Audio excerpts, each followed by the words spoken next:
Hello everyone, welcome back. I'm Jackie, and today I'll explain the English language proficiency requirement, specifically the reading and writing test of your U.S. naturalization interview. The reading and writing sentences are based on a specific vocabulary set provided by USCIS, which you need to know how to spell and read correctly. You will have 3 chances to pass each test. You only need to get 1 reading sentence and 1 writing sentence correct to pass. The reading sentence is usually a question, but you don't need to give the answer. You are simply reading the question out loud. The writing sentence is usually the answer to the reading sentence. The officer will read the sentence out loud for you, and you just have to write it down. It's important to remember that most field offices now conduct the reading and writing test on a tablet. So you'll read a sentence from the tablet and write a sentence on the tablet using a stylus pen or your finger. If you have a tablet at home, I recommend practicing writing on it, as it's a little different from writing on a paper with a pen. If you have any trouble with writing on a tablet, ask the officer if you can write on a piece of paper instead.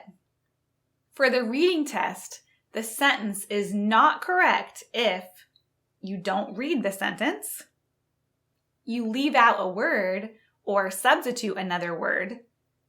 For example, instead of saying, "What is the largest city in America?" you say, "What is the city in America?" Or, "What is the biggest city in America?" You pause for extended periods of time while reading the sentence. What is the... You make pronunciation errors that are bad enough that the officer is not able to understand the sentence.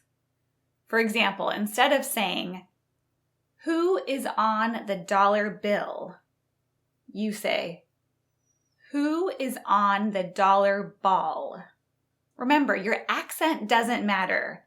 What's important is to read the words and pronounce them properly.